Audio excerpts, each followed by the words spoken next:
Hello everybody, my name is Henry Emily, and today, me and my good friend William, we will be reviewing Five Nights at Freddy's 3. Well, it's more or less a retrospective, but still. Okay, yes, very good, Henry. Right, now it's my turn, okay? It's my turn to introduce myself.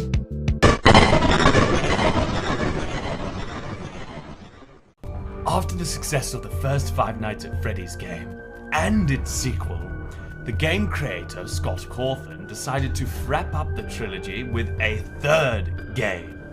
On March the 2nd, 2015, Five Nights at Freddy's 3 was released to the public, and the reaction was mediocre, to say the least. It wasn't that the game was bad, it was just a case of that it never lived up to the hype, and it wasn't nearly as good as its first two predecessors. But I think after this video, we can turn that opinion around. We are about to deep dive into all the details, such as...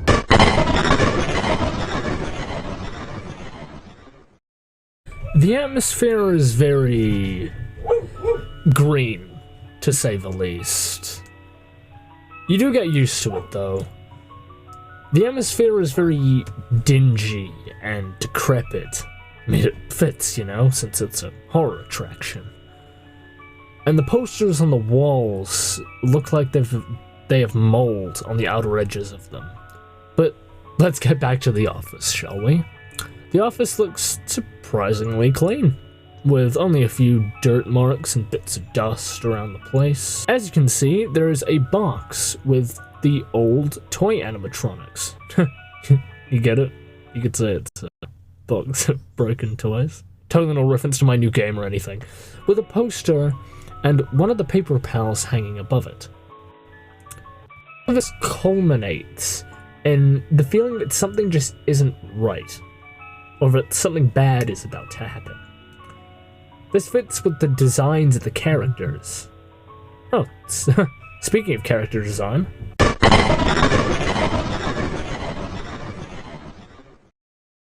In my opinion, Springtrap is the greatest character in the entire universe, and I must say, my opinion isn't an unpopular one. Of course, everyone knows that Scott's humor designs are not good, the best, but the way he can create a purple decrepit corpse inside of a rabbit suit fits the green, dirty, moldy, and uncomfortable environment.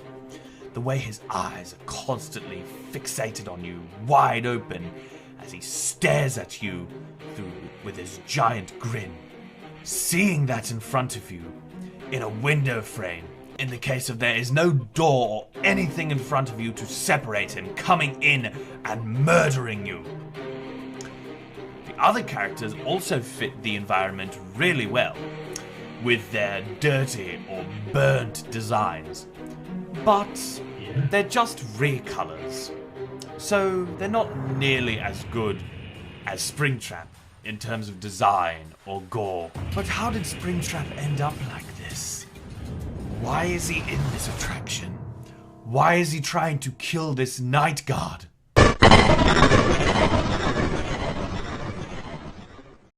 To everyone, are you ready to hear Henry Emily ramble for 5 minutes about the story of Five Nights at Freddy's 3?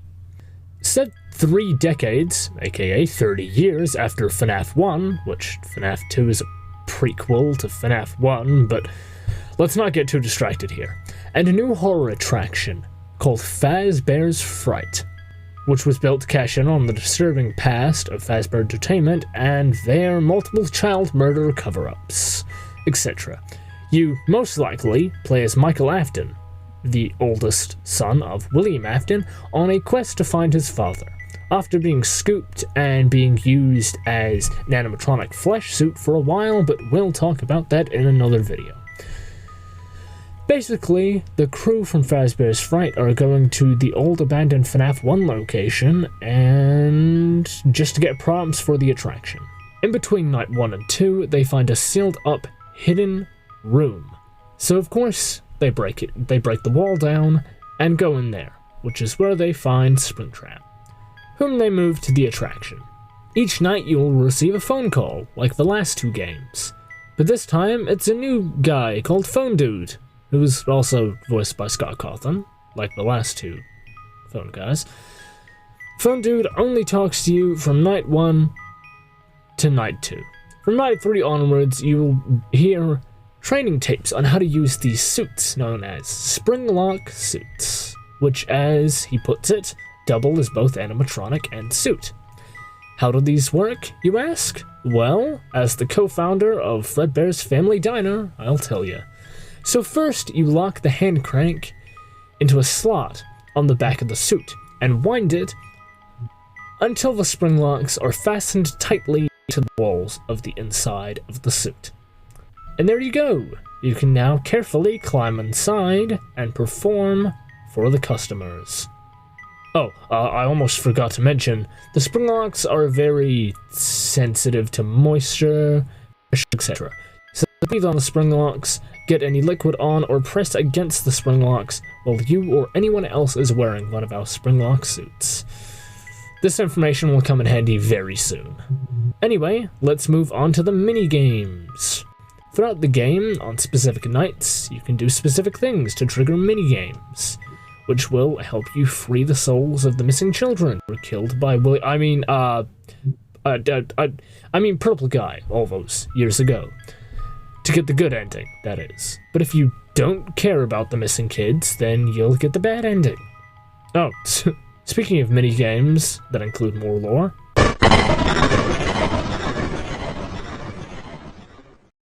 In between each night, there is a minigame where you play as 4 of the original characters from the first 5 Nights at Freddy's. You are led to a boarded up back room where I dismantle you.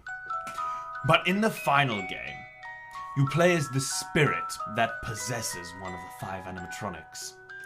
This time, you're not led there, but you have to make your way to the back room yourself, where the souls are tormenting the purple guy. Afraid, he runs into the yellow rabbit suit, but as rainwater drips through the ceiling, the spring locks snap shut and crush him, but somehow don't kill him. Room is sealed up again, where Springtrap is found 30 years later by the founders of Fazbear's Fright. Wait, William, if you're Purple Guy, then why are you referring to the Purple Guy in the minigames as if they're a separate entity? That's really weird, man. Oh, well, you see, I'm not that kind of Purple Guy to run into a springlock suit while it's raining. You think I'm stupid, Henry? Well, then who was that guy? Duh, it was obviously my son, Michael. You said you were the one who dismantled— Shut up! Are you seriously referring to the mic trap theory? Well, I think it's a pretty valid theory. Well, I guess it's just a theory. A gay theory! What? I meant game theory, okay? It's just a game theory.